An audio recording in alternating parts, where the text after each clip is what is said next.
Vextar stared at the datapad in his clawed hands and could not believe what he was reading. Triple pay for a simple job meant either the client was desperate or stupid, and after 20 years in the mercenary business, he had learned that both types paid very well. The reptilian commander's yellow eyes scanned the contract details one more time as he sat in his command chair aboard the mercenary vessel Dark Talon. The job looked too easy to be real. Some human colony called Haven 5 had a small military outpost that was causing trouble for mining operations. The Hegemony Coalition wanted it gone, and they were willing to pay 3 times the normal rate to make it happen. According to the intelligence reports, only 12 humans were stationed at the outpost. 12 humans against his force of 200 elite mercenaries from across the galaxy. Vextar's scaled lips pulled back in what other species might mistake for a smile, but was actually a predator's grin. He had fought humans before during the border wars 15 years ago, and while they were tough for mammals, they were still just soft-skinned creatures who died like everything else when you shot them enough times. The reputation they had built during those wars was mostly propaganda and fear tactics designed to make other species think twice before attacking human space. He pressed a button on his chair that activated the ship's communication system. Within minutes, his senior officers had gathered in the command center.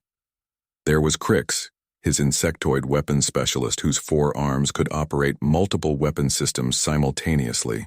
Beside her stood Thalmar, a massive crystalline warrior whose diamond-hard skin could deflect most small arms fire. The third member of his command team was Zephys, a gaseous being whose ability to change form made him perfect for infiltration missions. "We have a new contract," Vextar announced as he transferred the mission data to their personal displays. "Simple extraction job on a human colony world. The pay is exceptional, which means we do this one right and we all retire wealthy." Crix's compound eyes glittered as she reviewed the information. "Only 12 targets? This seems almost insulting to our abilities, Commander." "The humans have established a fortified position," Vextar explained. "Our client wants them removed permanently with minimal damage to the surrounding mining equipment. That means precision work, not our usual scorched earth approach." Thalmar's crystalline form chimed softly as he shifted his weight. "What type of human military unit are we facing? Regular colonial defense force or something more specialized?" Vextar checked his notes again. The intelligence report lists them as special forces, but that could mean anything with humans. They call their regular police special forces if they have more than basic training. The important thing is that there are only 12 of them and 200 of us. The 3 officers nodded in agreement. The math was simple and obvious. Even if these humans were elite soldiers, they could not possibly stand against a force of experienced mercenaries who had been fighting across the galaxy for decades. Vextar had personally led assaults against defended positions held by hundreds of enemy soldiers and emerged victorious. 12 humans in a remote outpost would barely qualify as a warm-up exercise.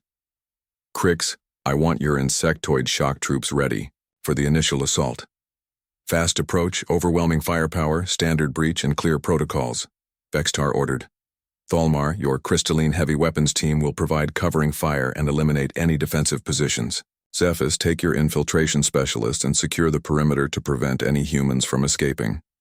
Over the next 3 days, the Dark Talon traveled through hyperspace toward Haven 5, while the mercenary force prepared for what they expected to be a quick and profitable mission. The ship's training decks echoed with the sounds of weapons practice and tactical drills. Soldiers from a dozen different species worked together with the efficiency that came from years of fighting side by side. Vextar spent his time reviewing every detail of the mission. The human outpost was built into a rocky hill overlooking the main mining complex. It had basic defensive walls and a few automated weapon systems, nothing that his force could not handle easily. The humans had chosen their position well from a tactical standpoint, with good visibility of the surrounding area and multiple escape routes through the rocky terrain behind them. But good tactics only mattered if you had the numbers to execute them properly. 12 soldiers, no matter how well trained, could not possibly cover all the approaches to their position. Vextar's forces would hit them from 6 different directions simultaneously, overwhelming their ability to respond effectively. The intelligence reports included detailed information about the human unit's commander, Captain Lee Do-hyun. The man was 32 years old and had been in the human military for 14 years. He had served in several conflicts along the human border and had received numerous decorations for bravery and tactical excellence. His service record was impressive by human standards, but Vextar had faced skilled opponents before and had always found ways to defeat them. The other humans in the unit had similar backgrounds. Sergeant Kim Min-ji was listed as a demolitions expert and sniper with an exceptional marksmanship record. Private Park Ji-won was trained as both a medic and close-quarters combat specialist. The remaining 9 soldiers were all listed as having advanced training in multiple military disciplines. What struck Vextar as strange was how long these humans had been serving together. Most of them had been part of the same unit for over 5 years, which was unusual for military forces that typically rotated personnel regularly to prevent them from becoming too comfortable in their assignments. But perhaps humans simply did things differently than other species. The Dark Talon dropped out of hyperspace at the edge of the Haven 5 system right on schedule. The planet appeared on the main screen as a brown and green world, with several moons and an extensive asteroid belt nearby. Long-range scans confirmed that the mining operations were proceeding normally, with no sign that the humans suspected an attack was coming. Vextar ordered his forces to battle stations as they approached the planet. The plan was simple and had worked countless times before. They would land under cover of darkness, surround the human position, and attack at dawn when the defenders would be tired and least alert. The assault would begin with heavy weapons bombardment to suppress any defensive systems, followed by simultaneous ground attacks from multiple directions. All units report ready for deployment, Crix announced from her position at the weapons console. Shock troops are loaded and prepared for immediate insertion upon landing. Crystalline heavy. Weapons teams are in position, Thalmar added. We can begin suppressive fire the moment we have visual contact with the target. Infiltration teams have studied the terrain maps and identified optimal positions for perimeter security, Zephys reported in his whispering voice. No human will escape this engagement. Vextar looked out at the planet growing larger on the screen and felt the familiar excitement that came before a successful mission. In 12 hours, the human outpost would be nothing but smoking ruins, and his mercenary company would be significantly wealthier. He had no way of knowing that he was about to encounter something that would change everything he thought he knew about warfare, about humans, and about what it truly meant to be afraid. The Dark Talon entered the planet's atmosphere as the sun was setting over Haven 5, carrying 200 confident mercenaries toward what they believed would be an easy victory. Dawn broke over Haven 5 with the sound of weapons fire echoing across the mining complex, but nothing was going according to Vexitar's carefully planned assault. The reptilian commander crouched behind a boulder that had been shattered by return fire and tried to understand how everything had gone so wrong so quickly. The attack had begun exactly as intended, with Thalmar's heavy weapons teams opening fire on the human defensive positions from 3 different hills. The massive crystalline warriors had unleashed enough firepower to level a city block, their energy cannons turning the morning air into streaks of superheated plasma. For 30 seconds, the human outpost had disappeared behind walls of flame and smoke, and Vextar had allowed himself to believe that the mission was already over. Then the smoke had cleared, and the humans had started shooting back. Crix's first wave of insectoid shock troops had been cut down before they made it halfway to the outpost walls. The 4-armed warriors, who could move faster than most species could even see, had simply fallen one by one as they advanced across the open ground. There had been no visible muzzle flashes from the human positions, no obvious targets for return fire, just his elite soldiers dropping like insects caught in some invisible web of death. "Report!" Vextar shouted into his communicator as another burst of human weapons fire sent fragments of rock flying around his head. "All units report status." The responses that came back made no sense at all. Unit commanders across the battlefield were describing the same impossible situation. The humans seemed to know exactly where every mercenary was positioned before they even moved. Carefully planned ambushes were being detected and countered before they could be executed. Soldiers who had been invisible in perfect concealment were being picked off by sniper fire from positions that should not have been able to see them. "Commander, this is Zephys," came the whispered voice of his infiltration specialist through the communication system. "My perimeter teams are taking heavy casualties. The humans are not behaving like any military force I have encountered before." "Explain," Vextar demanded, as he tried to get a clear view of the human outpost through his scope. The defensive position looked exactly the same as it had in the intelligence photos, but somehow it had become a fortress that his superior numbers could not breach. "They are not defending fixed positions," Zephys reported. "Individual humans are moving through our assault formations and eliminating entire squads. One human soldier just took out 6 of my gaseous infiltrators while they were in vapor form. That should not be possible." Vextar's yellow eyes narrowed as he processed this information. Gaseous beings in their vapor state were nearly impossible to detect and almost invulnerable to conventional weapons. For a human to not only locate them, but actually kill them suggested capabilities that went far beyond anything in the intelligence reports. "Thalmar, what is your status?" Vextar called to his heavy weapons commander. The response came through gritted crystal teeth. "We are under direct assault by a single human female. She appears to be using some kind of explosive devices to destroy our weapon positions while simultaneously engaging us with sniper fire. My warriors cannot maintain their firing positions. A single human was assaulting an entire unit of crystalline heavy weapons specialists and winning." Vextar felt something cold settle in his stomach as he began to realize that this was not a normal battle against normal opponents. Through his scope, he caught his first clear glimpse of one of the human defenders. Captain Lee Do-hyun moved across the battlefield like he was taking a casual walk through a garden, completely ignoring the weapons fire directed at him.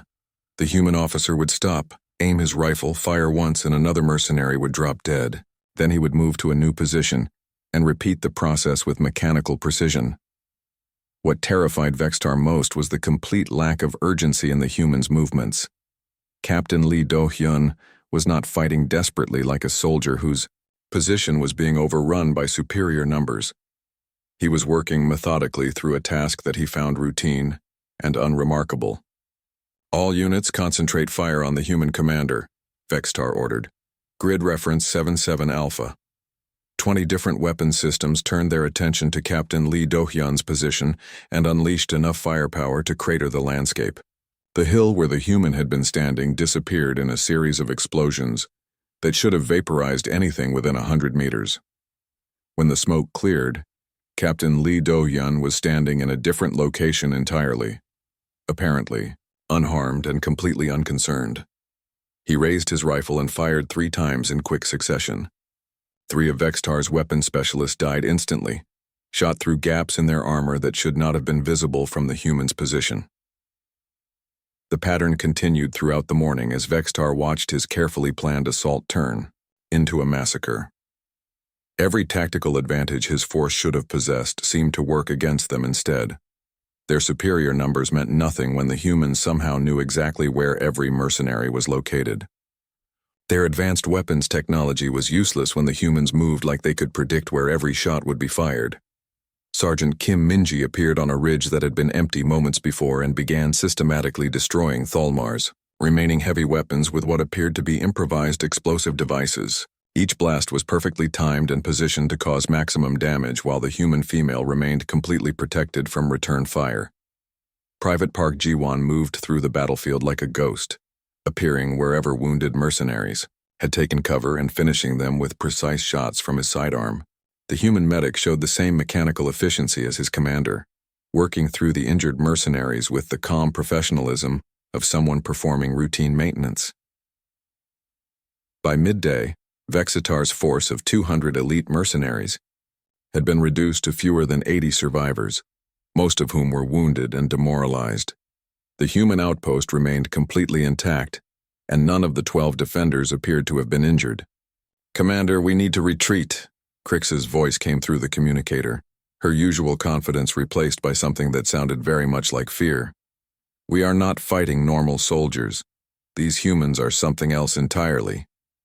Vextar wanted to disagree, but he could not argue with the evidence of his own eyes. In 20 years of mercenary work, he had never encountered anything like this. The humans were not just defeating his forces, they were doing it with a casual efficiency that suggested they were not even trying very hard. All surviving units, fall back to the landing zone, he ordered. Immediate evacuation protocols, we are withdrawing from this engagement. As his broken forces began their retreat, Vextar caught one final glimpse of Captain Lee Do-yun through his scope. The human commander was standing in the open, watching the mercenaries withdraw with what looked like mild disappointment. He was not celebrating victory or showing relief at having survived overwhelming odds. He simply looked like someone whose routine had been briefly interrupted by something mildly annoying.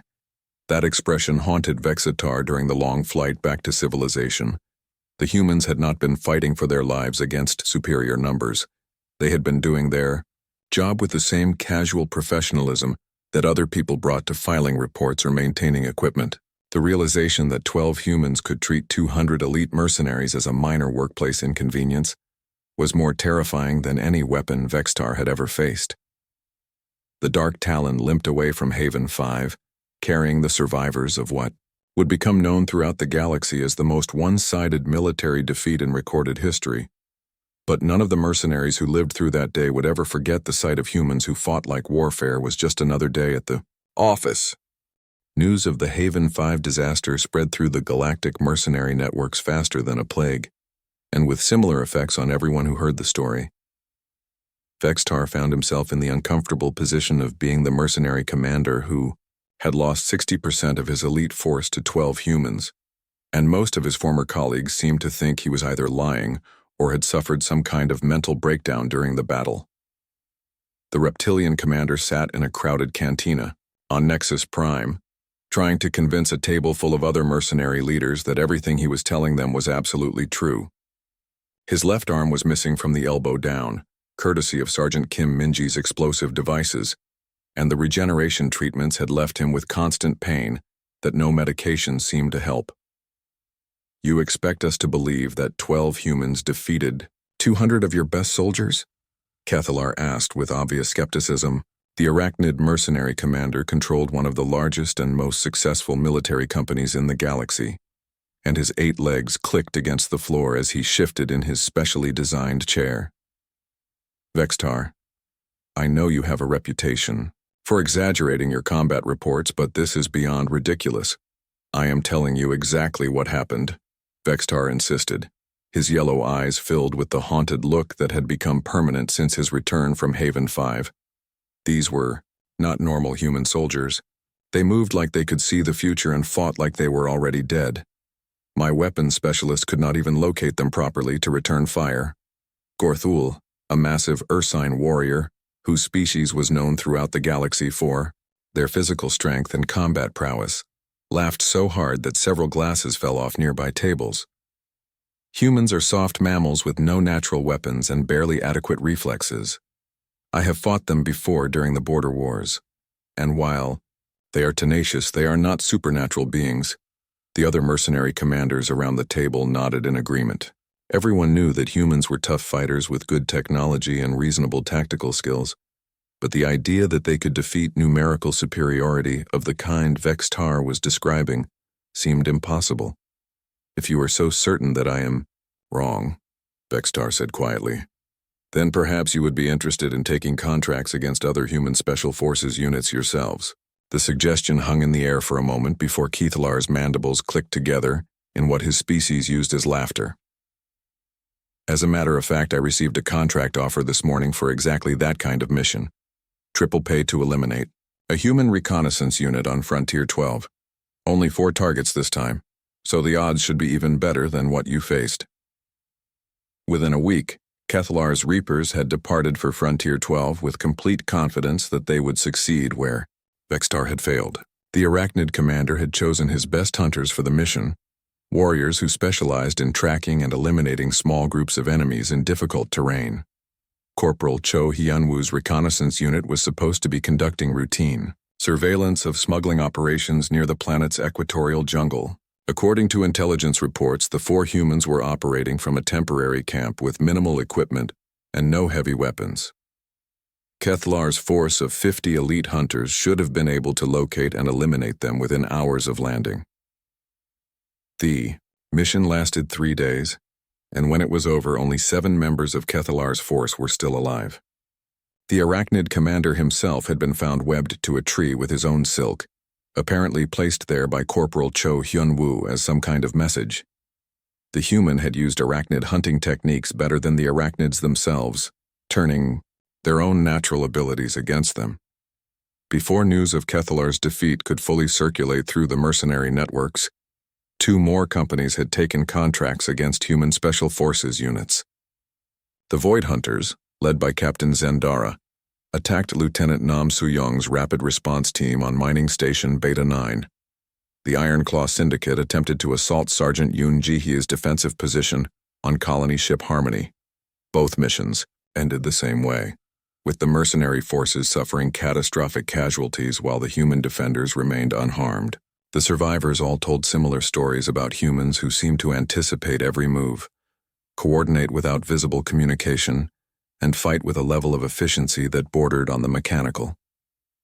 Gorthel finally encountered human special forces personally when he took a contract to eliminate a single human operative who was disrupting weapon shipments on the asteroid mining station Kappa 7. The target was Specialist Lim Dok-young, a combat engineer who was supposed to be working alone with minimal support. The massive Ursine warrior had chosen to handle this mission personally, confident that his species' natural advantages in strength and durability would be more than sufficient against a single human. He had fought human regular forces before and knew their limitations. Specialist Lim Dok-young met him in the asteroid station's main cargo bay, apparently unarmed and completely relaxed. The human was smaller than Gorthel had expected, barely, reaching the Ursine's chest, and showed no sign of concern about facing an opponent who outweighed him by several hundred pounds. "You must be the mercenary I was told to expect," Specialist Lim Dok-young said in perfect galactic standard, his tone as casual as if he were greeting a neighbor. "This will not take very long." Gorthel charged forward with the bone-crushing tackle that had ended dozens of previous fights, but somehow the human was no longer where he had been a moment before. Instead, Specialist Lim Dok-young was standing to one side, completely calm, holding something in his hand that looked like a small metal cylinder. The explosion that followed sent Gorthel flying across the cargo bay and into a stack of shipping containers. When he regained consciousness, he found himself wrapped in his own equipment harness, suspended from a loading crane 20 feet above the deck. Specialist Lim Dok-young was sitting nearby, reading a book and occasionally glancing up to make sure his prisoner was still secure. "The others will be here soon to collect you," the human said without looking up from his reading. "I would recommend that you reconsider your career choices while you wait." Word of these defeats spread through the mercenary community like a virus, infecting every conversation and changing the way entire companies approached contract negotiations. The Mercenary Guild's casualty reports showed losses that were unprecedented in galactic history, and the survivors' accounts were so similar that even the most skeptical commanders had to accept that something extraordinary was happening. Vextar found himself in the unexpected position of being consulted as an expert on human special forces, despite his own catastrophic defeat. Mercenary leaders who had previously dismissed his warnings now sought his advice on how to identify and avoid contracts that might involve encounters with these seemingly supernatural human soldiers. "The key is in the contract language," Vextar explained to a gathering of senior mercenary commanders at the Guild headquarters on Omega Station. "If the client mentions special forces, elite units, or uses terms like highly trained specialists, you should assume you are dealing with something beyond normal human military capabilities." The room was filled with some of the most dangerous beings in the galaxy, warriors who had built their reputations on their willingness to fight anyone for the right price. But as they listened to Vextar's descriptions of human special forces capabilities, their expressions showed something that most of them had never experienced before in their professional careers. They were afraid. The Mercenary Guild officially classified human special forces units as mythic threat level the following week, marking the first time in galactic history that an entire species' military branch had been placed in the same category as ancient weapons of mass destruction and extinct alien war machines. The classification came with automatic contract voidance clauses and insurance exemptions, that effectively made it financially impossible to take missions against human special forces. But the real change in the galactic mercenary industry was more subtle and far more significant. For the first time in centuries, there was something that the galaxy's most feared warriors simply refused to fight, not because they lacked courage, but because they had finally encountered opponents who treated warfare the same way other people treated routine maintenance work. Dr. Zalthus adjusted her laboratory equipment for the third time that morning and tried to focus on the impossible task that the Mercenary Guild had hired her to complete. As the galaxy's leading expert on xenobiology and military psychology, she had been asked to study human special forces and determine exactly what made them so effective against numerically superior opponents. The ethereal scientist's translucent form shimmered with nervous energy as she reviewed the evidence that had been gathered from the recent mercenary disasters. Video recordings from battle sites, medical scans of survivors, psychological profiles of defeated commanders, and, most importantly, extensive interviews with captured human special forces personnel who had agreed to cooperate with the investigation. What she had discovered over the past 6 months had fundamentally changed her understanding of what military training could accomplish. The humans were not superhuman in any genetic or technological sense, but what they had done to themselves through training and conditioning was perhaps more disturbing than any natural evolutionary advantage. Computer, begin recording research. Log entry 47 Alpha, Dr. Zalthus said as she settled into her study chair. Subject, analysis of human special forces training methodologies and psychological conditioning techniques. Her first breakthrough had come when she gained access to declassified human military training footage. What other species called basic military instruction, humans treated as a starting point for increasingly intensive selection processes that eliminated the vast majority of candidates before they ever reached actual special forces training.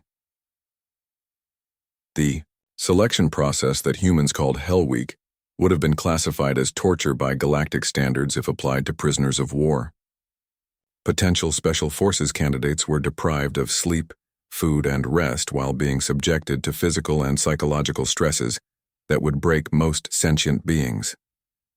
The mortality rate was carefully controlled, but the psychological casualty rate was deliberately maximized to identify individuals who possess specific mental characteristics.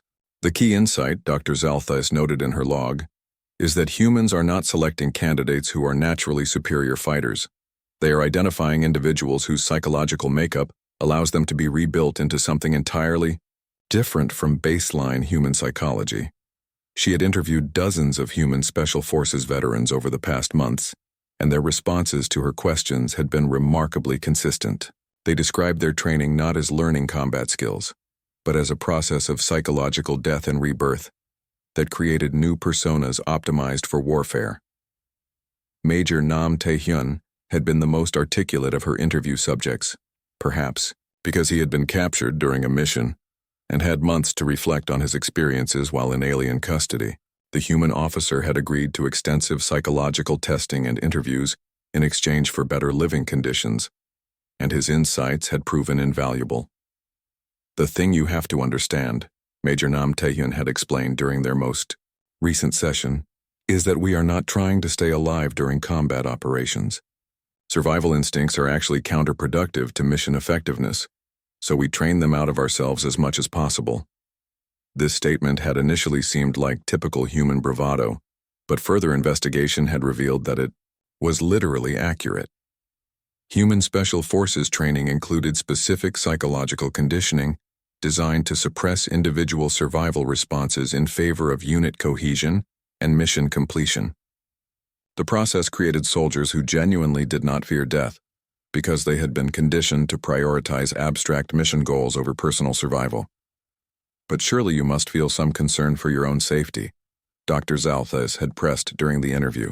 Self-preservation is a fundamental drive in all sentient species. Major Nam Tae-hyun had considered this question for several minutes before responding.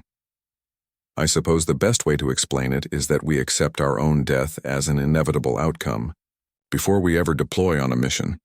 Once you have genuinely made peace with dying, Combat becomes much simpler because you can focus entirely on the tactical situation without worrying about consequences to yourself. The psychological profiles that Dr. Zalthus had compiled painted a picture of soldiers who had been systematically reprogrammed to function as components of a larger organism, rather than as individuals. Human Special Forces units developed a form of collective consciousness that allowed them to coordinate their actions without conventional communication methods. Computer, display neurological scan results for human test subjects Alpha through Gamma, she instructed. The brain scans that appeared on her screen showed patterns of neural activity that were unlike anything found in other military forces throughout the galaxy. The Human Special Forces personnel demonstrated synchronized brainwave patterns during combat simulations, suggesting some form of shared mental state that enabled their supernatural coordination abilities. But perhaps most disturbing was what the psychological testing had revealed about Human Special Forces personnel's emotional responses to violence. Where other species showed stress reactions, elevated heart rates, and psychological trauma markers when engaged in combat, the humans displayed the same physiological patterns they might show while performing routine maintenance tasks. The humans have not enhanced their soldiers' combat abilities, Dr. Zalthus recorded in her research notes. They have instead removed the psychological limitations that prevent other species from achieving maximum combat efficiency. By eliminating fear, hesitation, and individual survival instincts, they have created warriors who can perform at theoretical peak effectiveness without the emotional costs that would destroy other military personnel. Her final interview with Major Nam Tae-hyun had provided the most chilling insight into Human Special Forces psychology. She had asked him to describe his feelings about the mercenary forces he had fought against during his capture mission. "I do not think about enemy personnel as individuals," he had replied with the same matter-of-fact tone he might use to discuss equipment maintenance. "They are tactical problems to be solved efficiently. The goal is to neutralize threats to mission completion with minimal resource expenditure. Whether those threats happen to be sentient beings is not particularly relevant to the tactical calculations involved." Dr. Zalthus had pressed him further, asking whether he felt any emotional response to killing other sentient beings. Major Nam Tae-hyun had seemed genuinely puzzled by the question. "Why would I feel emotional about solving tactical problems?" he had asked. "That would be like feeling sad about repairing a broken piece of equipment. The job requires certain actions to be taken, so you take those actions and move on to the next task." The implications of this psychological conditioning were staggering. Human Special Forces had not just created superior soldiers, they had created beings who approached warfare with the same emotional detachment that other species brought to technical work. They were not fighting for glory, revenge, or even survival. They were simply completing assigned tasks with professional competence. Final analysis, Dr. Zalthus recorded as she prepared to submit her report to the Mercenary Guild. Human Special Forces represent a form of psychological engineering that transforms baseline humans into something functionally different from their parent species. They are not superhuman in terms of physical capabilities, but they have eliminated the emotional and psychological limitations that prevent other military forces from achieving maximum combat effectiveness. She paused before adding her most important conclusion. Recommendation: Human Special Forces should be classified as a separate category of threat entirely, distinct from conventional military forces.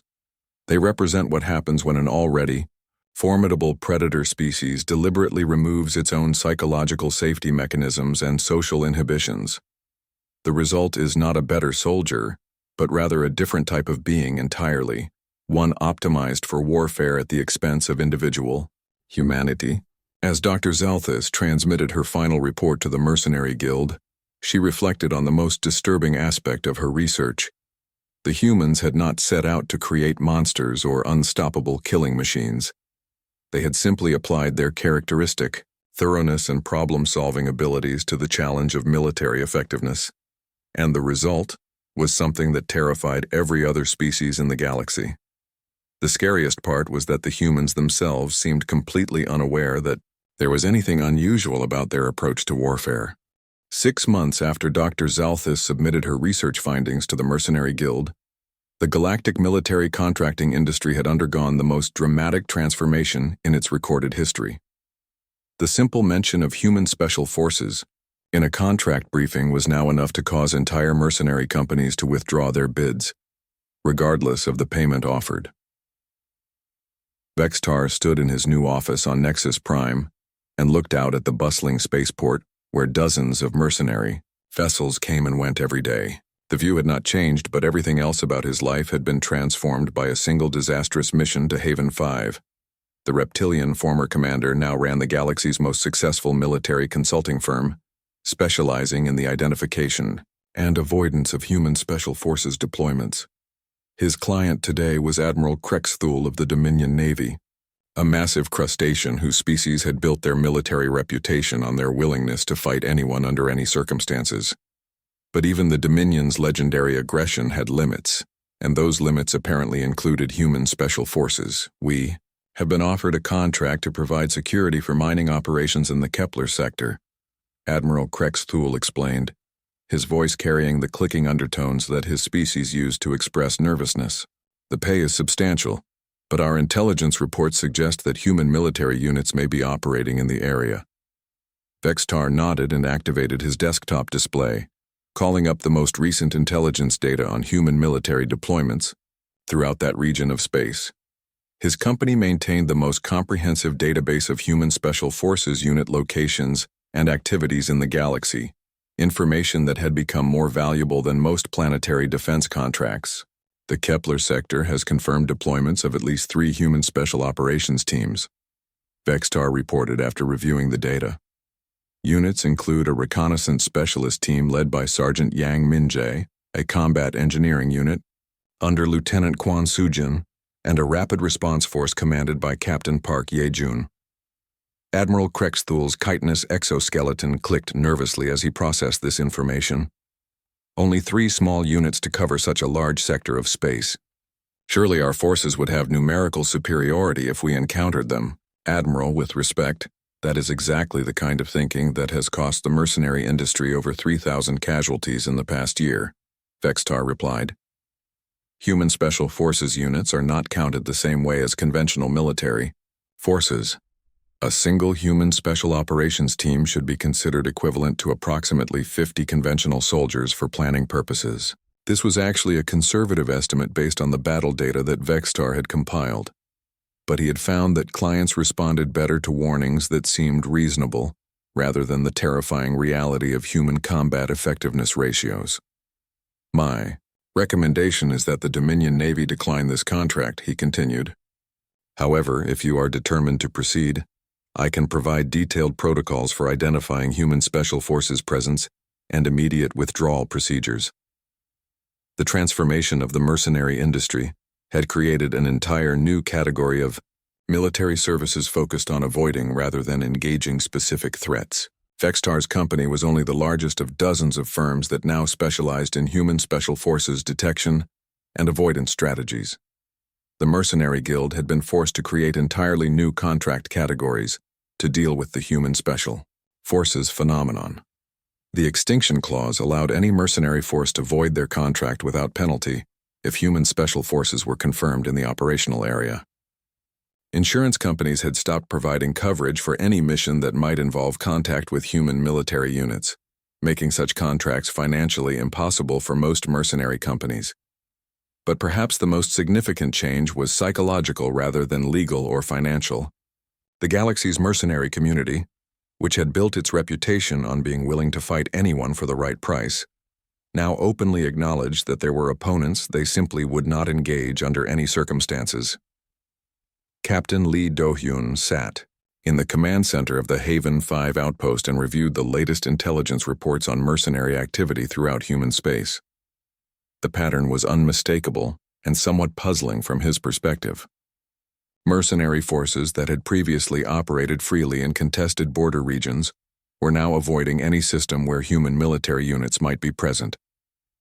"Sir, we have another withdrawal notification," Sergeant Kim Minji reported from her communications station. "The Stellar Ravagers just canceled a raid on the Proxima mining facility. Intelligence suggests they detected our presence in the system. Captain Lee Do-hyun nodded absently as he continued reviewing the tactical reports. Any word on why mercenary activity has decreased so dramatically over the past year? Command thinks it has something to do with our recent engagement success. Rates, Private Park Ji-won offered from his position monitoring the perimeter sensors. Apparently, our unit effectiveness ratings have been classified at levels that are causing concern among hostile forces. This was the closest that human command structure came to acknowledging what the rest of the galaxy had already learned about human special forces. The soldiers themselves remained largely unaware of their reputation among alien military forces, viewing their combat performance as routine professional competence rather than something extraordinary. The Galactic Council had been forced to address the human special forces phenomenon through diplomatic channels after several member species requested formal discussions about what they termed asymmetric human military capabilities. The resulting negotiations had led to new protocols that specifically addressed human special forces deployments as a form of strategic deterrent rather than conventional military assets. Ambassador Chen Wei-ming found herself in the unusual position of having to explain to alien diplomats why human military effectiveness should not be considered a violation of various galactic warfare conventions. The discussions were complicated by the fact that human special forces achieved their results through training and psychology, rather than advanced technology or biological modifications.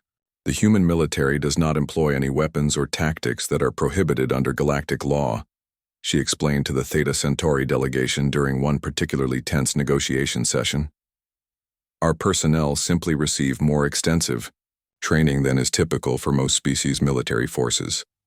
What she did not mention, because it would have been impossible to explain diplomatically, was that human special forces training created soldiers who approached warfare with the same emotional detachment that other species reserved for technical tasks. The psychological conditioning that made human special forces so effective was something that other species found fundamentally incomprehensible. The long-term implications of the human special forces phenomenon were still being debated in military academies and strategic planning centers throughout the galaxy. Some analysts believed that other species would eventually develop similar training methodologies, leading to an escalation in military effectiveness across all galactic forces. But most experts agreed that human special forces represented something unique in galactic military history. The psychological characteristics that allowed humans to undergo such extensive conditioning and emerge as effective soldiers appeared to be specific to human neurology and social structure. Vextar often reflected on this irony as he built his consulting business around helping other species avoid confronting human special forces. The humans had not set out to revolutionize galactic warfare or create an unstoppable military force. They had simply applied their characteristic approach to problem-solving to the challenge of military effectiveness. The result was that human space had become effectively off-limits to hostile mercenary forces, not because of superior technology or overwhelming numbers, but because human soldiers treated warfare like a job that needed to be done efficiently and professionally. On quiet evenings in his office, Vextar would sometimes review the battle recordings from Haven 5 and try to understand exactly what had gone wrong that day. But no matter how many times he analyzed the tactical data, he always came to the same conclusion. Nothing had gone wrong. The humans had simply been doing their job, and their job was something that the rest of the galaxy found too terrifying to contemplate. The most frightening thing about human special forces was not their weapons or their tactics, but their complete lack of awareness that they were anything other than ordinary soldiers doing ordinary work. Captain Lee Do-hyun finished reviewing his reports and turned to his team with a slight smile. Looks like it's going to be another quiet rotation. The mercenaries seem to be avoiding our sector entirely these days. Good, Sergeant Kim Minji replied as she cleaned her rifle with the same careful attention she had given it every day for the past 5 years. Makes the job easier when they are too scared to show up.